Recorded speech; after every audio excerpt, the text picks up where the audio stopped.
जब तक उसके ऊपर कोई फोर्स अप्लाई नहीं होती। यानी वेलोसिटी को चेंज करने के लिए क्या चाहिए, एक फोर्स चाहिए।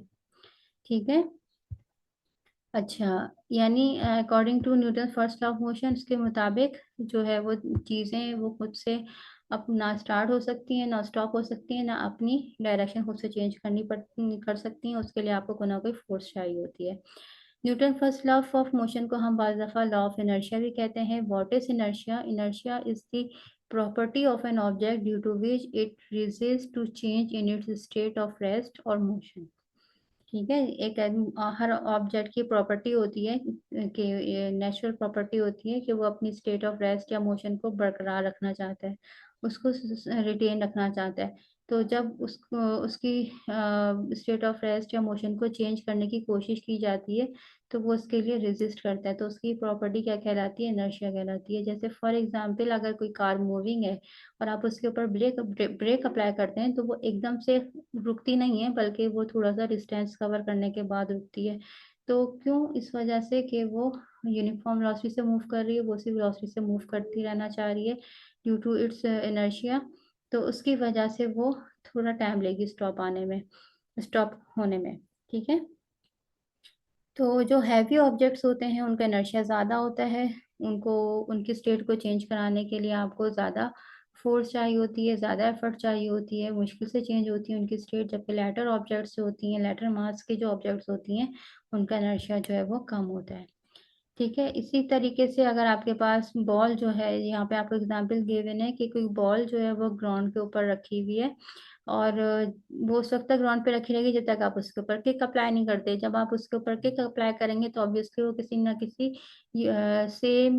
ना किसी स्पीड या डायरेक्शन से, किसी स्पीड और डायरेक्शन में मूव करती हुई जाएगी। उस वक्त तक वो सेम स्पीड और डायरेक्शन से मूव करेगी जब तक कोई दूसरा प्लेयर उसको हिट नहीं करता या वो नेट पे नहीं चली जाती, नेट से जाके नहीं टकरा जाती। ठीक है। तो ये किसकी एग्जाम्पल थी, Newton first law of motion की। Newton second law of motion क्या है कि अगर एसिलरेशन प्रोड्यूस हो रहा है किसी ऑब्जेक्ट में तो वो एसिलरेशन डायरेक्टली प्रोपोर्शनल है जो उसके ऊपर फोर्स लग रही है। ठीक है। यानी जितनी ज्यादा फोर्स लगेगी उतना ज्यादा एसिलरेशन प्रोड्यूस होगा। और इनवर्सली प्रोपोर्शनल है मास ऑफ द ऑब्जेक्ट के, यानी जितना ज्यादा मास होगा उतना कम उसमें एसिलरेशन प्रोड्यूस होगा फॉर द गिवन फोर्स। और जितना लाइटर मास होगा उतना ज्यादा एसिलरेशन प्रोड्यूस होगा फॉर द गिवन फोर्स। ठीक है। अब यहाँ पे देखें, यहाँ पे बात हो रही है एसिलरेशन की। अभी हमने बात की पिछले न्यूटन फर्स्ट लॉ में हमने बात की थी वेलोसिटी की, यानी वेलोसिटी को चेंज करने के लिए क्या चाहिए, फोर्स चाहिए।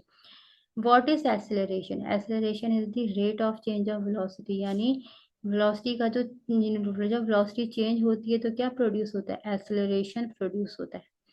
और मैंने आपको अभी बताया था, रिकॉल करवाया था कि वेलोसिटी को चेंज दो तरह से कर सकते हैं, या तो हम उसका मैग्नीट्यूड चेंज करें या उसकी डायरेक्शन चेंज करें। दोनों के लिए हमें फोर्स चाहिए।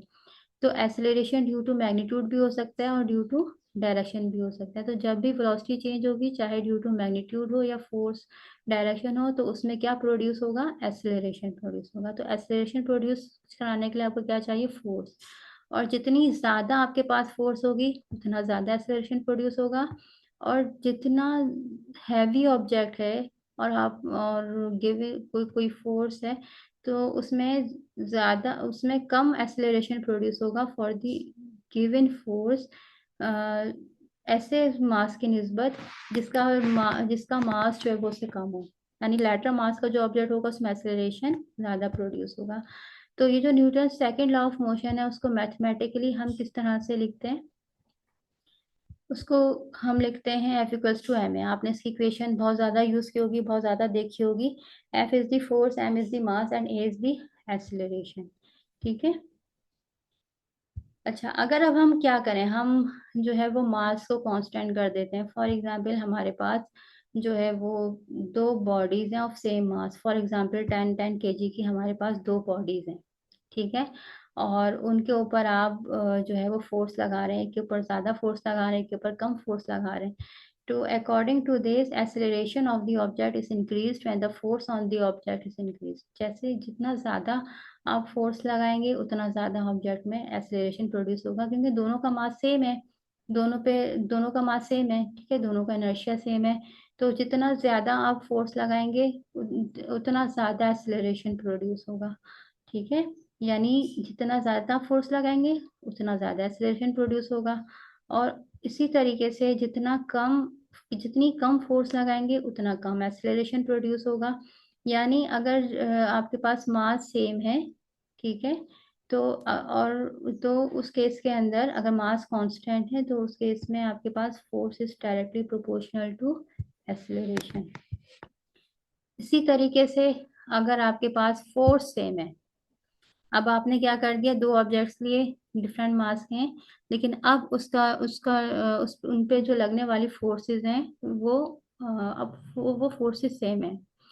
तो आप ये ऑब्जर्व करेंगे कि जो लाइटर मास है उसका एक्सेलरेशन जो है वो ज्यादा है, ठीक है। जो लाइटर मास होगा, जो मास जिसका कम होगा उसका एक्सेलरेशन ज्यादा होगा, और जो हैवी मास होगा उसका एक्सेलरेशन जो है वो कम होगा, ठीक है। यानी कि जो लाइटर मास है उसका एक्सेलरेशन ज्यादा होगा और जो हैवी मास है उसका उसका एक्सेलरेशन क्या होगा, कम होगा, ठीक है। यानी कि अगर आपके पास दो ऑब्जेक्ट्स हैं, एक 10 kg का है और दूसरा 100 kg का है, और आप उसके ऊपर सेम फोर्सेस लगा रहे हैं, कितनी फोर्स, और सेम डायरेक्शन में फोर्स लगा रहे हैं, सिर्फ मैग्नीट्यूड नहीं, डायरेक्शन भी उनकी क्या है, सेम है, ठीक है। तो और और दोनों फोर्सेस जो है वो कितने न्यूटन की हैं, दोनों फोर्सेस जो है वो 50 न्यूटन की हैं। तो जब आप जो है मैथमेटिकली अगर आप इसको कैलकुलेट करना चाहें, वेरीफाई करना चाहें, तो आप देखें एफ इक्वल्स टू एम की इक्वेशन अभी हमने पढ़ी थी।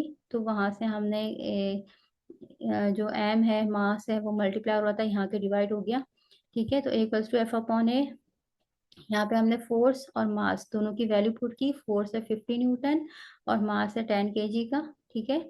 और जब हमने इसको कैलकुलेट किया तो हमारे पास एक्सेलरेशन आ गया 5 मीटर पर सेकेंड स्क्वायर, ठीक है। अब यही एक्सेलरेशन जब हम 100 kg के मास के लिए अप्लाई करेंगे फॉर द सेम फोर्स, तो आपने देखा कि उसका जो एक्सेलरेशन है वो बहुत ही कम आया, यानी 0.5 मीटर पर सेकेंड स्क्वायर। यानी क्या हुआ, जो हैवी ऑब्जेक्ट था उसका एक्सेलरेशन कम प्रोड्यूस हुआ for the same force, and और जो लाइटर ऑब्जेक्ट था उसमें ज्यादा एक्सेलरेशन प्रोड्यूस हुआ, ठीक है। तो बेसिकली जो है वो आपके पास फोर्स का जो रिलेशन है एम है वो बहुत यूजफुल रिलेशन है। यहाँ पे भी आपको डायग्राम में यही चीज बताई जा रही है कि दो डिफरेंट मासेस हैं, एक लार्ज मास है, कम लार्ज मास है, लेकिन दोनों पे सेम फोर्स लगा रहे हैं। तो जो स्मॉलर मास है वो ज्यादा वेलोसिटी के साथ आगे जा रहा है, लेकिन जो लाइटर मास है जो हैवी मास है वो कम रिस्पॉन्स दे रहा है, एंड इसमें एक्सेलरेशन जो है वो कम प्रोड्यूस हो रहा है फॉर द सेम फोर्स, ठीक है। अच्छा, अब जो न्यूटन्स का थर्ड लॉ ऑफ मोशन है वो बहुत सिंपल है कि for every reaction there is an equal and opposite reaction. हर एक्शन का एक इक्वल लेकिन अपोजिट रिएक्शन होता है। फॉर एग्जांपल, आप जंप करते हैं, आप वॉक करते हैं, ये सारे किसके लिए हैं, ये सब किसके एग्जाम्पल है, एक्शन और रिएक्शन की एग्जाम्पल है। कि जब आप जंप कर रहे होते हैं तो आप अपनी लेग से ग्राउंड के ऊपर फोर्स लगा रहे होते हैं। तो तो ग्राउंड क्या कर रहा होता है, उसके रिएक्शन के तौर पे आपको हवा में उछाल देता है, जिसकी वजह से आप जंप कर रहे होते हैं, ऊपर की तरफ जा रहे होते हैं। इसी तरीके से अगर आप कश्ती चला रहे हैं किसी नदी में, किसी दरिया में, तो जब आपको आगे की तरफ जाना है तो आप उसके जो अ, पानी है उसको आप पीछे की तरफ धकेलते हैं, ठीक है। तो उससे क्या होता है कि जब आप उसको पीछे की तरफ धकेलेंगे तो पानी जो है वो आपको आगे की तरफ पुश करेगा, तो उससे फिर कश्ती जो है वो आगे की तरफ मूव करेगी। इसी तरीके से अगर जो है वो रॉकेट है वो हवा में ऊपर की तरफ जाता है, तो इसकी वजह क्या है कि उसका जो फ्यूल बर्न होके नीचे की तरफ जो है वो गैसेस प्रेशर के साथ निकलती हैं। तो जब नीचे गैसेस जो है वो प्रेशर के साथ निकलती हैं तो उसके रिएक्शन के तौर पे रॉकेट जो है वो अपवर्ड डायरेक्शन में मूव करता है, रिएक्शन फोर्स प्रोड्यूस होती है और रॉकेट जो है वो ऊपर की तरफ जाता है। इसी तरीके से बैलून है, बैलून की जब हवा निकलती है तो वो प्रेशर जो है वो नीचे की तरफ से एयर प्रेशर लगाती, फोर्स के साथ नीचे आती है, बाहर निकलती है, लेकिन जो रिएक्शन फोर्स है वो ऊपर की तरफ लग रही होती है और बैलून जो है वो ऊपर हवा में जाता है। तो ये जो रिएक्शन फोर्स है उसकी डायरेक्शन जो है वो अपोजिट होती है, लेकिन मैग्नीट्यूड क्या होता है, सेम होता है। तो इस अपोजिट डायरेक्शन को यहाँ पे नेगेटिव साइन से रिप्रेजेंट किया गया है।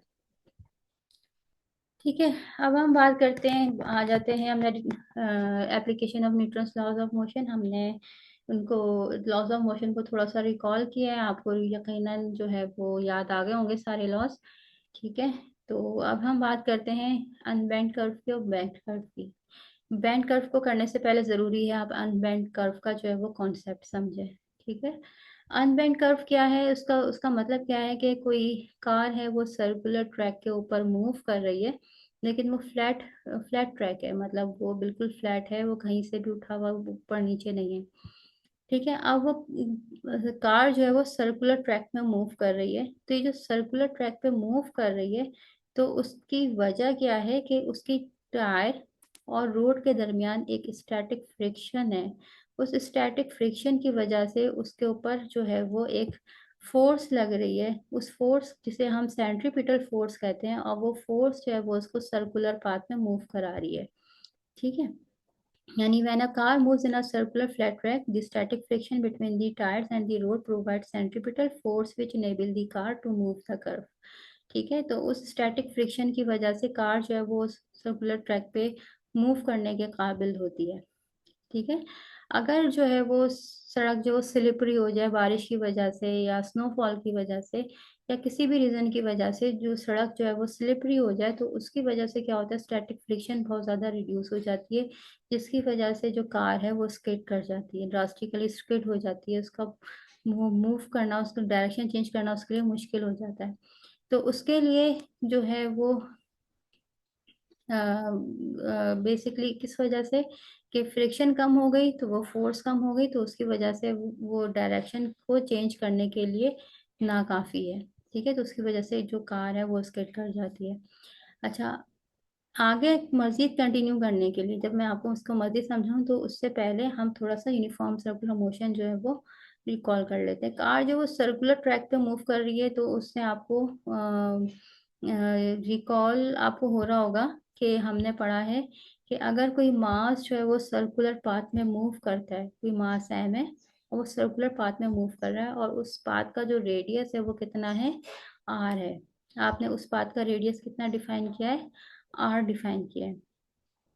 ठीक है, और वो जो, और लेट सपोज ये जो मास है वो इस डायरेक्शन में मूव कर रहा है। ठीक है, एंटी क्लॉकवाइज डायरेक्शन में मूव कर रहा है। सही है, अब अ, अगर आप उसकी वेलोसिटी की डायरेक्शन निकालना चाहें तो आप कैसे निकालेंगे, आप जो है वो उस पॉइंट के ऊपर, जिस पॉइंट पे आप उसकी वेलोसिटी निकालना चाहते हैं, आप वहां पे एक टेंजेंट ड्रॉ करेंगे। टेंजेंट क्या होता है, एक ऐसी लाइन जो कि सर्किल के सिर्फ एक पॉइंट को टच करे। तो वो किस पॉइंट को टच कर रही है, जहाँ पे मास मौजूद है। हमें जिस पॉइंट पे उसकी वेलोसिटी निकालनी है, तो हमने वहां पे जो है वो एक टेंजेंट ड्रॉ किया। और टेंजेंट जब हमने ड्रॉ किया तो हमने देखा कि अगर हम दो के, ये जो टेंजेंट है वो पॉइंट टू पॉइंट अपनी डायरेक्शन जो है वो चेंज कर रहा है, यानी अगर मैं डिफरेंट डिफरेंट पॉइंट्स के ऊपर वेलोसिटी की डायरेक्शन निकालूं, तो टेंजेंट ड्रॉ करूं, तो दोनों टेंजेंट्स की डायरेक्शन जो है वो चेंज हो रही है, यानी वेलोसिटी की डायरेक्शन जो है वो चेंज है। लेकिन ये बेसिकली क्या है, यूनिफॉर्म सर्कुलर मोशन, यानी वेलोसिटी चेंज, वेलोसिटी का मैग्नीट्यूड नहीं चेंज हो रहा, क्या चेंज हो रहा है, डायरेक्शन चेंज हो रही है। ठीक है, तो ये जो डायरेक्शन चेंज होने की वजह से उसमें यकीनन को ना कोई एक्सेलरेशन प्रोड्यूस हो रहा होगा। उस एक्सेलरेशन को हम कहते हैं सेंट्रीपिटल एक्सेलरेशन। ठीक है, उस एक्सेलरेशन को हम क्या कहते हैं, सेंट्रीपिटल एक्सेलरेशन। और ये सेंट्रीपिटल एक्सेलरेशन हम किस तरीके से लिखते हैं, a equals to v square upon r. ये जो सेंट्रीपिटल एक्सेलरेशन है वो किसके इक्वल है, वी स्क्वायर अपॉन आर। अच्छा, यहाँ पे मॉड लगा हुआ है, ये मैग्नीट्यूड है। ठीक है, ये एरो मैग्नीट्यूड की बात कर रहे हैं, ये जो मैग्नीट्यूड है एक्सेलरेशन का वो किसके इक्वल है, वी स्क्वायर अपॉन आर के इक्वल है। ठीक है, अब यकीनन को ना कोई फोर्स होगी जिसकी वजह से ये वेलोसिटी की डायरेक्शन चेंज हो रही है according to Newton first law of motion. यहाँ पे हमें Newton first law of motion का एक्ट नजर आ रहा है कि वेलोसिटी चेंज हो रही है, तो ऑब्वियसली यकीनन को ना कोई फोर्स होगी। वो फोर्स कौन सी फोर्स है, वो फोर्स कहलाती है सेंट्रीपिटल एक्सेलरेशन। ठीक है, वो फोर्स कौन सी फोर्स कहलाती है, सेंट्रीपिटल, सॉरी सेंट्रीपिटल फोर्स कहलाती है, और वो फोर्स इक्वल है F C equals to M V square upon R. R is the radius of circular path in which the particle of mass body of mass m is moving। ठीक है। तो ये basically आपके पास कौन सी force है, centripetal force. और basically centripetal force generally उस force को ही कहा जाता है जो कि डायरेक्शन चेंज करने की, जो किसी ऑब्जेक्ट की डायरेक्शन चेंज करती है। ठीक है। तो और आप ये देखें कि ये जो फोर्स है, इस पॉइंट पे हमने टेंजेंट ड्रॉ किया था उसकी वेलोसिटी निकालने के लिए, और यहाँ पे फोर्स की डायरेक्शन इनवर्ड है क्योंकि जो एक्सेलरेशन है वो इनवर्ड डायरेक्शन में प्रोड्यूस हो रहा है। तो उस क्योंकि जब आप उस मास को घुमा रहे होंगे, फॉर एग्जाम्पल आपने थ्रेड से इस मास को बांधा हुआ है, स्टोन को बांधा हुआ है, और उसको सर्कुलर पाथ में आप घुमा रहे हैं, तो आप क्या कर रहे हैं, उसको इनवर्ड डायरेक्शन में आप उसको पुल दे रहे होंगे, तो आपके आपके पुल से उसकी डायरेक्शन चेंज हो रही है। ठीक है। तो वो इनवर्ड डायरेक्शन में जो आप पुल दे रहे हैं उसकी वजह से उसकी वेलोसिटी चेंज हो रही है और उसमें एक्सेलरेशन प्रोड्यूस हो रहा है। तो जिस डायरेक्शन में फोर्स लग रही है उसी डायरेक्शन में एक्सेलरेशन प्रोड्यूस हो रहा है। तो ये आप यहाँ पे देखें, ये जो फोर्स है ये परपेंडिकुलर है किसके, वेलोसिटी के। ठीक है। अच्छा, अब हम आ जाते हैं वापस अपने टॉपिक की तरफ। ठीक है, जो हम कर रहे थे, हम बैंक अनबैंक कर्व की बात कर रहे थे। तो